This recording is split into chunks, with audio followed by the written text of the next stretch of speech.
Hey everyone, Howie and Kaylin here again. Hope you're having a good week. Today we wanted to talk about a very interesting and relevant topic for both Kaylin and I personally, but just this idea of like how do we show up when maybe we're in a crisis day or we're in a day where life's not going the way that we'd prefer it to go? Because maybe some of you will agree, sometimes it feels like if the daylight lines up perfect, if the stars are aligned, then I can be productive, then I can show up. It's happening the way I want it to go. But we've all had those days where it just seems like the table gets flipped over and we're given this opportunity to see how we respond when things don't go our way. And with Easter being this weekend and just a lot happening, Kaylin and I were both talking about how it's been kind of a turbulent week, but that it's revealed a lot about ourselves in the process. So, Kaylin, do you want to maybe start with sharing a little bit about what's going on with you? Yeah, so some of you know me outside of here or have worked with me personally. So, before being a guide, a coach, a facilitator, I'm a mom. I have three kids at home. And that alone makes life a little bit more challenging, right? A few more balls to juggle here, essentially. And coming off of spring break and Easter, it already felt like we were playing catch up. And then all of a sudden, my daughter got really sick, and we had to spend time in the ER. And then I had, scheduled calls back to back, making up for the holiday, and I had to reschedule everyone. And it just felt like those few couple of days where everything that could go wrong was going wrong. And I'm sure so many of us can relate to that feeling. Like it just seems like every shoe that could drop dropped that day. And why this is important and why we wanted to talk about this is because it's in those moments, in those obstacles, right? When you essentially feel like life is testing you, that you really have an opportunity to choose who you want to be and who you're becoming. And I was sharing with Howie, there was an old part of me who, as soon as I got that call from my mother-in-law that my daughter was sick and she was bringing her home, that I would have been angry, right? Like, great, now I have to cancel three clients and now I have to reschedule and now I can't go to the gym. Today's my day, right? Like, I'll be honest, like that's the old story that would have came. And it would have been so easy to just be enveloped in that and to really let that set my tone for the day and to be angry and to feel urgency. And you know what I mean? Just kind of this like anti-rejection energy. And I think the beauty in doing this work is that sometimes you don't really get to see how far you've come until you're like in the fire. And this week I was in the fire and I realized that through the healing work and through choice and really working on myself that I got to choose how I was going to relate to this and show up. I got to choose how I showed up for my mother, right? I got to choose how I showed up for my clients. It was just this beautiful, almost like snow globe. I felt like I was almost in where I could like see everything being shaken up, and it's like I get to choose where these pieces are going to fall this time instead of it feeling so chaotic. And I realized so many beautiful things that one, I have created a lifestyle, right, and a business and surround myself with amazing team and clients that say, absolutely, yes, go be a mom first. Wow, what a beautiful representation of success, right? I got to see that even though every part of me was triggered and activated, that I could still access truth and move from this place of response versus reactivity. And that's not something that I could have easily done before, right? I don't like sudden change. I don't like when things get shaken up. I don't like when things don't go my way, right? And I think we all can kind of relate to that feeling. So it was just all these different pieces that I kind of got to see from this different lens where the biggest theme to me was that the power of choice. And in that moment, there was the growth because I could have collapsed, I could have went back, I could have been reactive, I could have just done what was familiar and comfortable, but instead I chose to see it as an opportunity to slow down, to be grateful, to be more present, and to just be with my family. And I don't know if I'm going like too deep into the story here, but it is powerful, and I think that's why we wanted to talk about the beauty in showing up even when life doesn't look the way that you want it to look. Because my last thing is that if this work has given me anything, it's an opportunity to not only relate to myself differently, but also life. And you don't get to have that opportunity when things are always butterflies and rainbows. So I hope that wasn't too much. Oh, that was awesome. And I think it's super relatable because we all have those challenging days, weeks, months, sometimes even years. Sometimes it's a smaller test, sometimes it's a bigger season. And I think what really stood out from what you shared is it was like multidimensional. Like there's a lot of things going on Yeah, at once. It's like there's the human side that, of course, is frustrated that the table got turned over. It's like that's fine. Like who cares, right? Like it's okay, human. Like you can be upset. So I think that part's important because sometimes I know for myself at least, when things wouldn't go my way, I would have a concept of like, oh, well, I should just surrender or whatever. But I wasn't yeah, letting my human just be upset or yeah, frustrated. So it's like, be upset. Like that's okay. Like I don't need you to be happy about this. But as soon as like the body's given that, like you can feel however, it's like that emotion doesn't override the system, getting to the next point of how you respond, like you said. yeah, It's like if we don't let our body have it, the frustration, the disappointment, then that gets shoved down and ends up hijacking the whole thing because we yeah, run away from the way it feels. So it's like, no, you can have that. Then we can actually make a choice regardless of what we're feeling. Like you said, okay, well, today I'm going to slow down. I'm going to be present with my daughter. I'm going to take care of my family. That's what life is prioritizing for me. And I'm done negotiating with life on that. And I think if we can get into that rhythm of trusting what life's serving up, sometimes it's not what we want for dinner. But if we trust that this is going to give me what I need to be, to have the proper nutrition, if you will, then we can kind of roll with it. And for me personally, when I get these little pressure tests, that's really where I get the clearest reflection of how much of the work I've done. yes.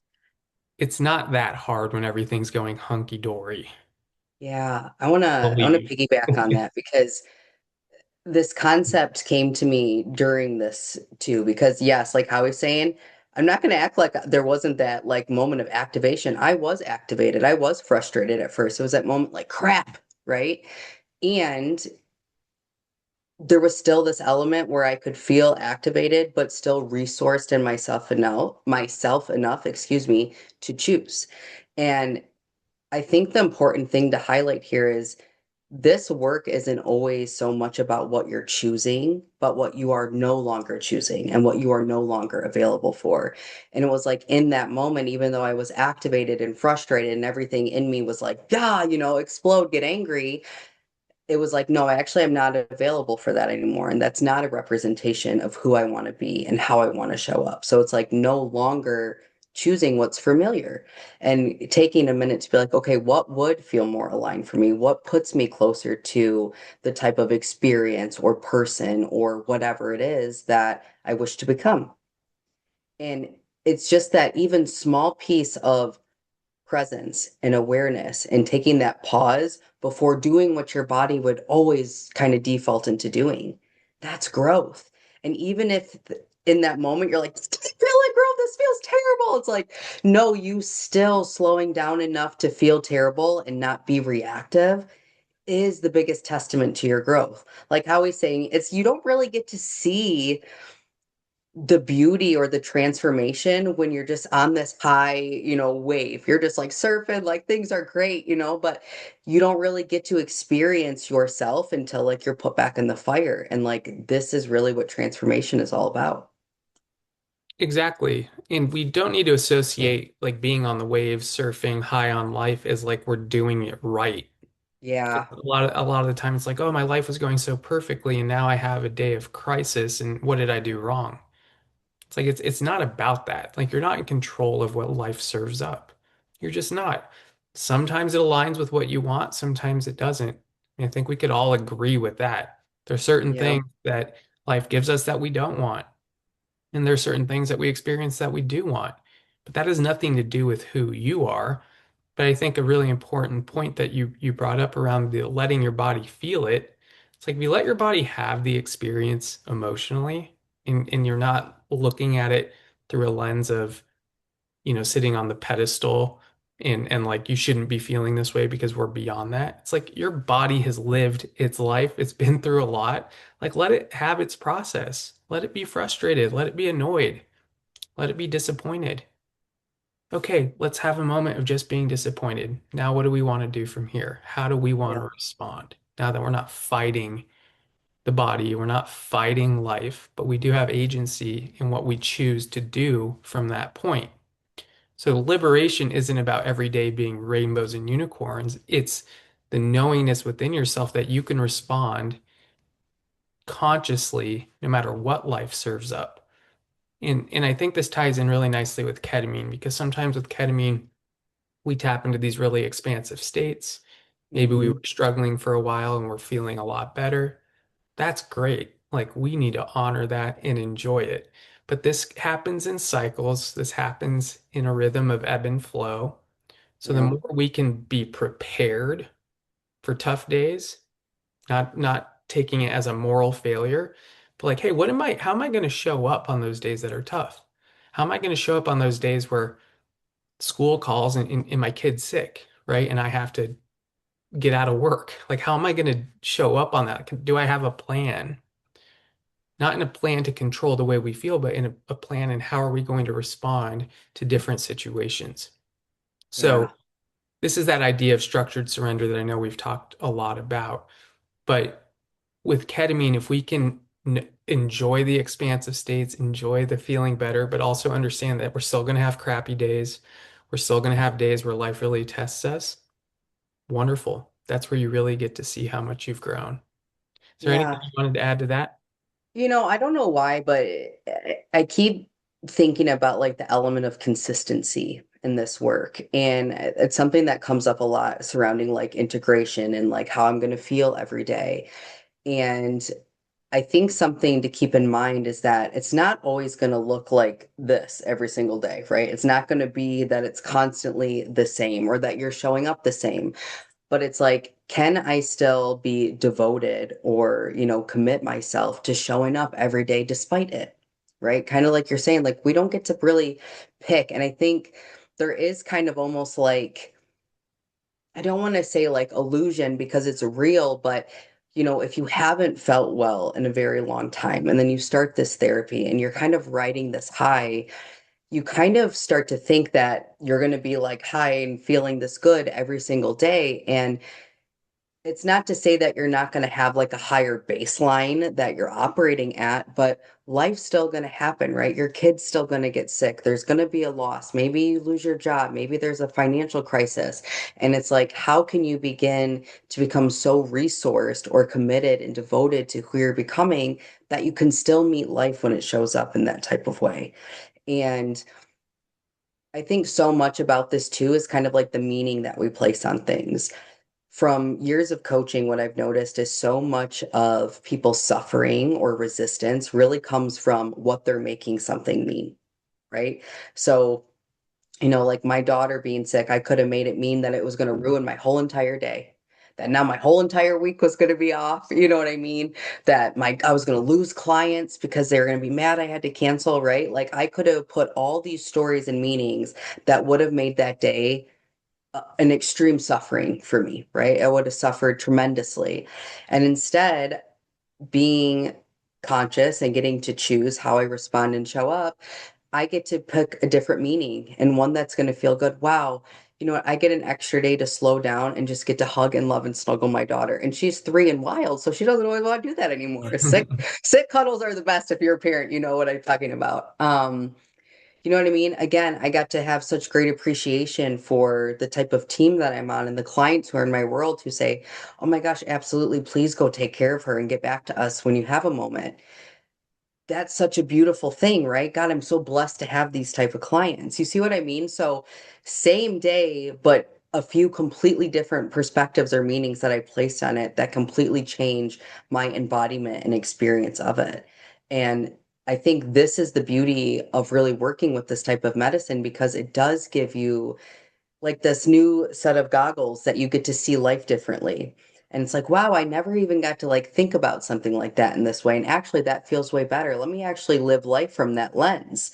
And the point I'm making or why this feels important to bring this up is because at any point you can change the goggles, right? You can change the meaning, you can change the lens. And a kind of cool thing is you can even do this with past experiences, right? Maybe it was something traumatic from a childhood or relationship. You can go back and rewrite the story and rewrite the meaning and change the somatic experience. And like, I don't know, I just felt like something kind of cool to bring forward. Exactly. And I think so the meaning is true at a point. So like I think one thing for me personally, when I got into heightened levels of awareness and shifting my perspective, is that I was kind of using that to bypass the way my body felt. Like the perspective was overriding the history in my body. So like using the client example, it's like, well, last time I had to cancel on someone, they got all pissed off and did quit and asked for a refund, as an Yep. example. So your body has that real experience as a stored memory. So to your body, like that's real, like that's truth, that's lived. Yeah. So a perspective, if that's not honored in terms of the felt sensation, the body's not really able to embody a new perspective because it's like the chamber's still filled with the old lived memory. Yeah. So it's like the body has to feel the frustration and the disappointment. That's what actually clears the space for a new perspective to land. So it's like, oh, I feel the disappointment. Like I remember last time that happened. Okay, like let's let ourselves feel into that. Because in that moment, that energy, that activation is releasing that memory. If you like let it come through, now there's space for something new. And it's like, okay, now that we've processed, we've let the body have its say in this, how do we want to look at this now? Yeah. So you I can want, actually create the new neurocircuitry and yeah, and I want to land a add to this, perspective. to Yeah, what you're please. saying, because it's so important. Yes, because sometimes it's like you don't have a reference point of anything else, right? So your body is like, oh no, like again, they're going to cancel, they're going to hate me, they're not going to like me anymore. And that's a very real experience. Something that can help your nervous system when it's doing that is finding pieces of evidence to let it know that it's not true, right? So, whether it's like, oh, I know that even if it's not you, I know Howie said that before he did that and they were completely fine with it. That's a piece of evidence, right? I know there is this one time when I had to reschedule and someone was actually really happy I had to reschedule them that day. So sometimes, you know what I mean? Gathering evidence because at the end of the day, your nervous system wants some buy-in, right? That it's safe. So it's like giving it pieces of evidence or confirmations that it's true can also kind of be helpful in those moments. Exactly. And it's a way that creates that safety for the body to complete its process of feeling it. Because Yep. if it's like, oh, I can feel and we can still choose something different. It's not like this or that. Because a lot of this like new age stuff is like, well, if I feel that, I'm somehow gonna recreate the same crappy thing that happened to me in the past. It's like it has nothing to do with that. Your body is it's having something triggered based on something it's lived that's being revealed. That's your moment right there to be like, okay, sweet. I don't have to go looking for trouble. It's here. Okay, body, I'm here. Don't worry. You're so safe to feel this. And like you said, what is evidence in my life of other things that we could try? Because that's where the buy-in comes in. Well, look, this person did it this way, and it's fine, right? Or like even if worst case happens and a client does get pissed, like we'll get through it together.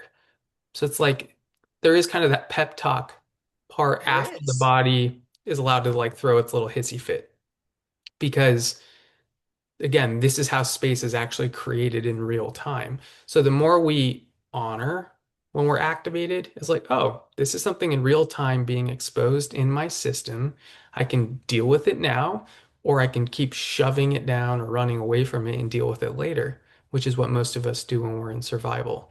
So it's like you're safe to feel, and then, okay, like, what's evidence of another way we could do this? right? What's evidence of a way of moving and responding to this from other people I see, or maybe something else that I've experienced in my life?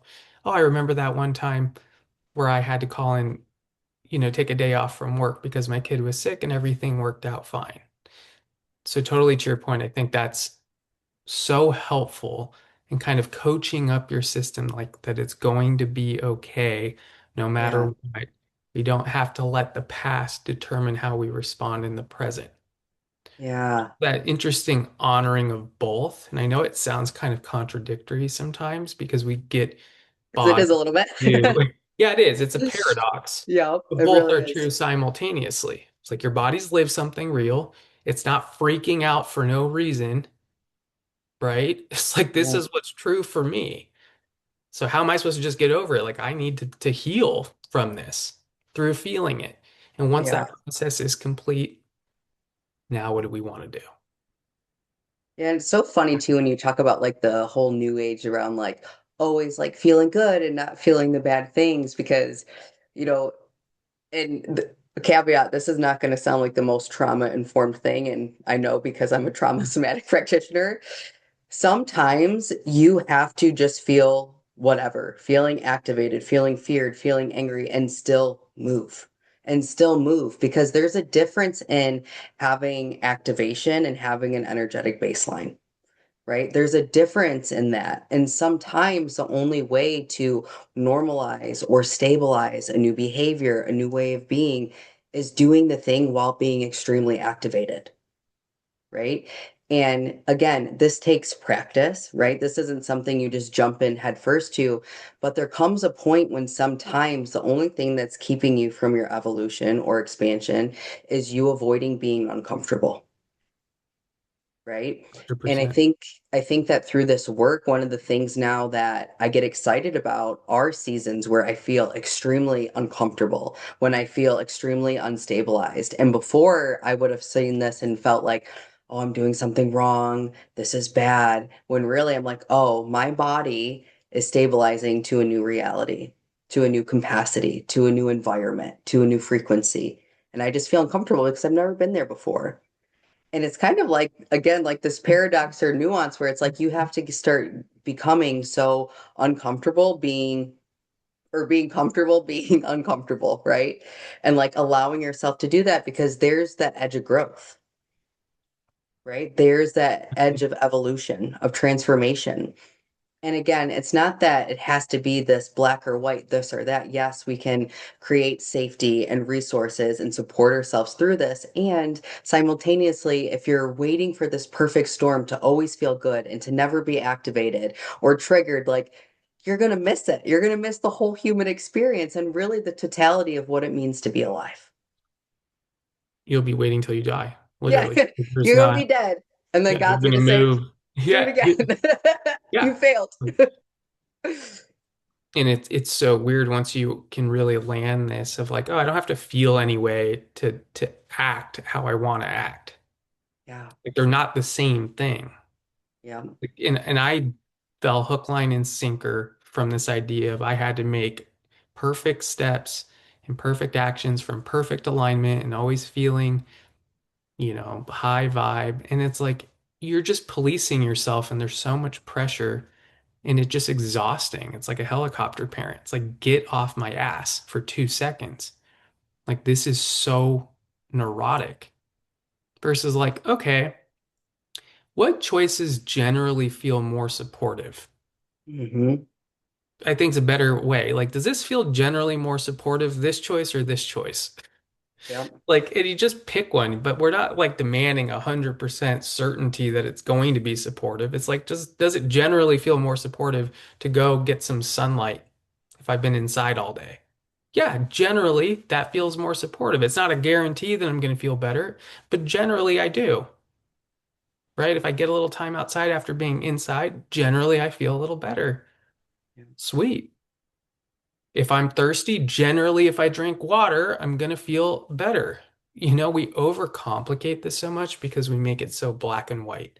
I Hmm. have to have perfect clarity before I choose anything. It's like just make your best guess. You're making a guess. It's not prophecy about how things are going to go. And so it's the same thing when you have a tough day, just asking, well, what feels supportive for me right now? Mhm.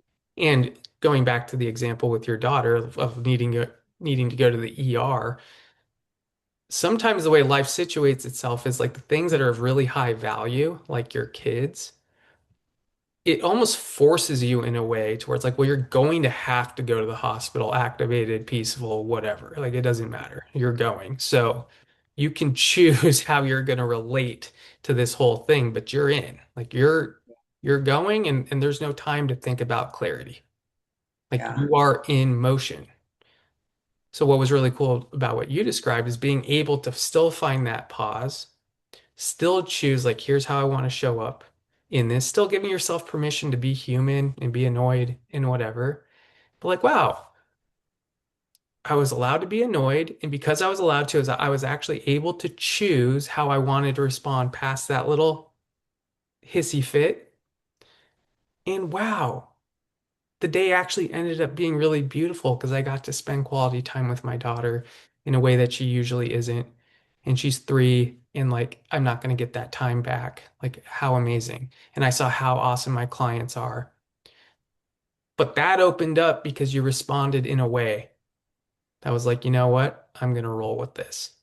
Of course, there's no guarantees that just because you respond well, it's going to be all work out all perfect all the time. exactly. But you get the point of like, wow, looking back on that, I really handled that well.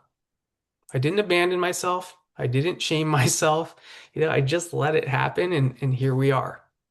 So it's interesting. There's a lot of layers to this. And if you're just like newer in the program, enjoy the relief. Like enjoy the wave where it's fun. Like you've probably had some tough years in a row. You are worthy of a break. But just also understand that life keeps happening.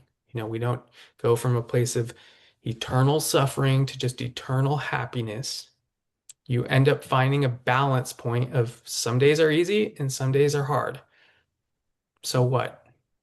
Anything you want to add to that, Kaylin? Yeah, it's making me think about too, and we always talk about like how life doesn't always give you your preferences. And I think that, when we start this work, you get kind of a lot of what you want from it, right? You feel good, you're having these experiences, like you're riding this high, and really beginning to move when like life is dealing you things that aren't that was not my preference. Tuesdays, literally, guys, like that's my day. That's my like my mom day. I get to do what I want. So my preference would have been to have that time for me, right? And you can still show up despite it not being your preference and still honor your truth.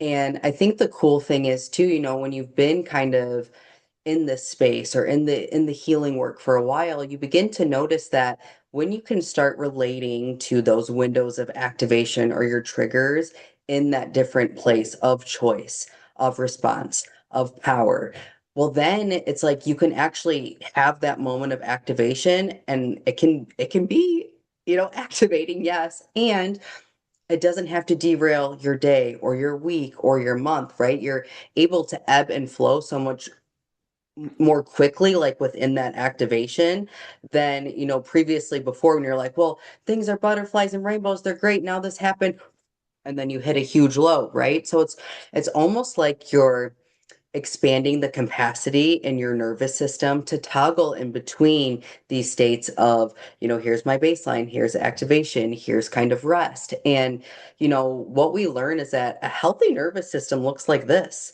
Right? There's tons of times where we're ebbing and flowing throughout the whole day, but it's creating that baseline and becoming resourced enough in self where I can feel activated or I can feel this and still find stabilization in the storm. And that's what we want for you guys more than anything. It's not to always be high vibes and, up in the clouds. It's about how to always come back to this place of groundedness, of stabilization, despite or no matter what the circumstance looks like, right? That's true power. That's true growth, right? So Exactly. go ahead. Well, I was just going to say to piggyback on that because you nailed it with the different levels. What most of us do is we only have a plan for a high output day, like a high Yep. performance day. And I talk to a lot of clients, and I know you and I have talked about this in depth, but it's the same concept of New Year's resolutions. People are making all these agreements and plans from the mountaintop.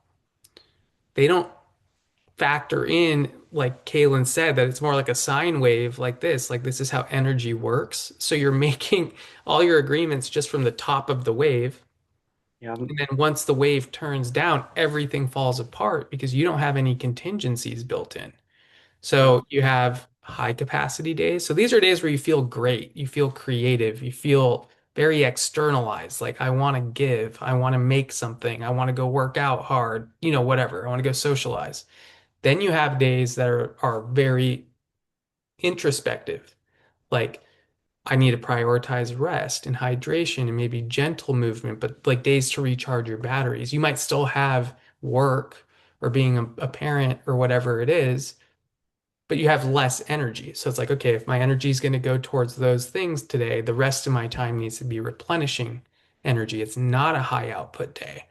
But if you don't have a plan for that, what most of us do, we just throw in the towel and we become super reactive to life because it's not meeting the standard of a high output day. But high output has to be balanced by low output. That's how you rest and recover for your next high output day. But if we don't have a plan for that, then we end up just running ourselves into the ground and burning out. Then you have the crisis days, like what Kaylin had with her daughter, where it's like all plans are out the window because you have something of high priority that's taking precedent over everything else. So in those days, you just stay present with what you need to take care of, and you don't worry about the other stuff. Those are the days that are going to be higher stress usually. It could be you getting sick or dealing with an emergency. So it's like, cool. I give myself permission on those types of days to not worry about the other things and just to Yeah. prioritize this. But if you actually have those plans in place, you're way less likely to fall off the wagon because you're planning for it. On a high capacity day, I'm going to show up big. And on a low capacity day, I'm going to do more self-care. It's really that simple. And with New Year's resolutions, if people actually had that in place, not assuming that they're always going to feel high Yeah. on a clean, fresh start, they'd be able to follow through a lot longer because it's way more sustainable when you factor in the low output days into this. So this Yeah. rhythm is really important. I want to add to that too. And just like a caveat, like your high output days aren't better, and you're not a better human on those days because you're more productive. I think that a lot of like self like worthiness or value gets attached to our productivity. So we think like, oh, unless I'm happy and I'm doing a lot, then I'm not as good as I was yesterday when I didn't feel good and I needed to nap and rest. You know what I mean? Like, I just want to like kind of like normalize like that's not how this actually works.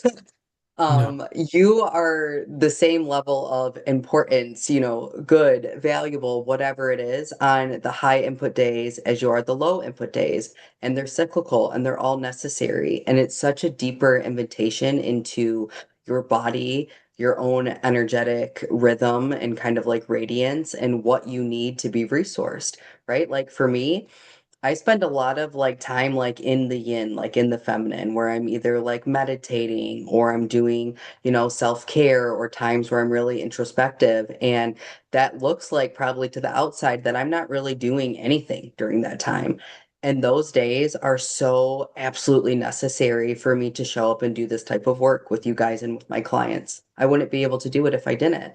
But if I was to say, oh, don't take the morning to, do whatever you need to do to prepare energetically for the day because you're not being productive and you're wrong. You know what I mean? You see it like it all is connected. So by you like honoring your energetic rhythm, by you honoring those days and attuning to your body to what you need, and even if it feels like you're doing nothing, trusting that like if you honor that and surrender to that, then like Howie says, boom, it gives you like life force. It gives you energy for the next day where you're going to wake up and be like, wow, now I'm ready to climb that mountain. Wow, now I'm ready to, you know what I mean? So it's like allowing yourself to show up truthfully every day and not being so attached to what you think it needs to look like to be good, or if that makes sense, it doesn't work that way. exactly. It's like we're associating success with one side of it, which is the outward productivity. Yeah. Like if you use your phone all day, like what do you have to do? You have to plug it in the outlet. It's like, you know what I mean? Like Yeah, where charge it.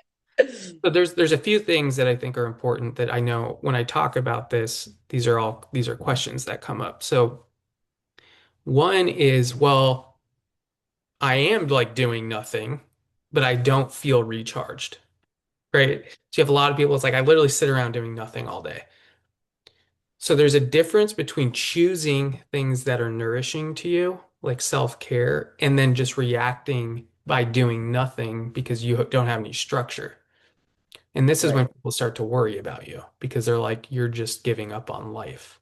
So there's a difference between like, I'm intentionally resting. I'm intentionally taking an Epsom salt bath. I'm intentionally doing some stretching to take care of myself, right? That there's structure in that still, even though it's not high output. No one's going to be blown away by you doing that. Good, right? Like no one's blown away by you plugging the phone into the charger and letting it sit there.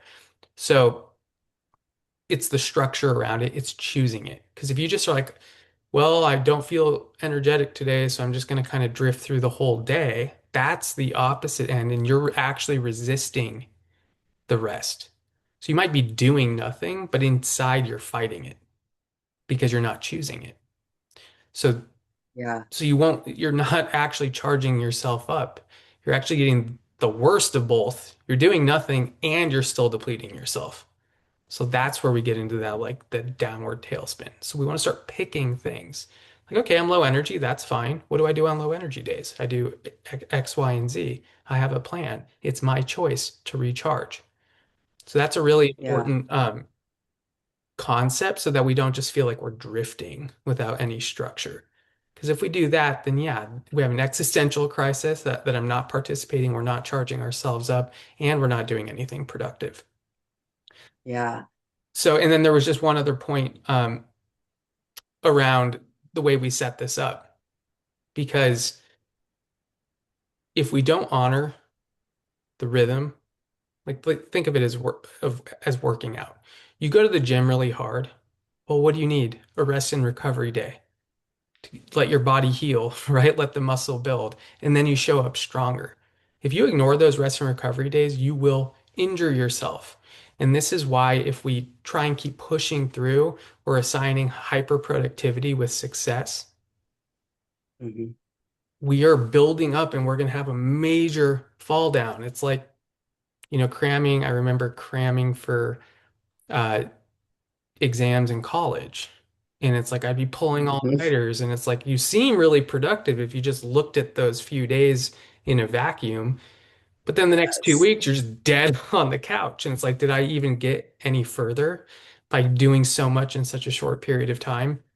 So just really, really important to honor the balance, to maintain structure, to really choose things that are nourishing. It's like I'm putting myself first, especially people that are caretakers or really service oriented. Oftentimes we put ourselves on the back burner and then we burn ourselves out. So Yeah. those days of I'm the priority, a lot of these religions, they have a whole day dedicated just to rest, right? Like I will not do anything but commune and rest. And so I think it's a really important conversation. Yeah.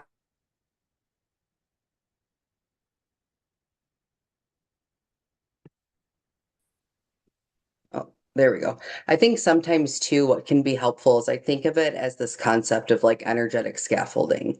And this really works well for me because I'll be honest, I don't feel the same when I wake up every single day, right? And I think a lot of women can probably relate to this more than men, but men too. So I think having, for me, I have chunks of time every day that I call energetic scaffolding. And then when it's, comes to that few hour block that I have, I always take it as an invitation to check in with my body, noticing my energy. Maybe I'm hungry, maybe I want a nap, maybe I want to go to the gym, maybe it's nature. But always asking like body, what do you need? And just noticing what's there. Also, like what can I give you in this moment? Which is really important because it's not about external. It's like what can I give you? What kind of nourishment can I give you? And I think too, for the people who feel like they don't know where to start, or, maybe you say you're going to cycle every day, but then it's tomorrow and you're like, man, this is the time I'm supposed to cycle, but I'm just tired. I don't want to do that. Right. So, like, giving yourself permission too to create that time where you get to become more resourced and attuned and have those moments of rest, but also like the flex in it to honor your aliveness and your nervous system and like just where you're at in that moment. I think can also kind of help and take some of the pressure off that it has to look like journaling or nature or exercise every day and really getting into that rhythm with your body, with your aliveness. That's really helped me kind of with this as well. And you nailed it with the basics, right? Of like, I need food, I need water, I need rest.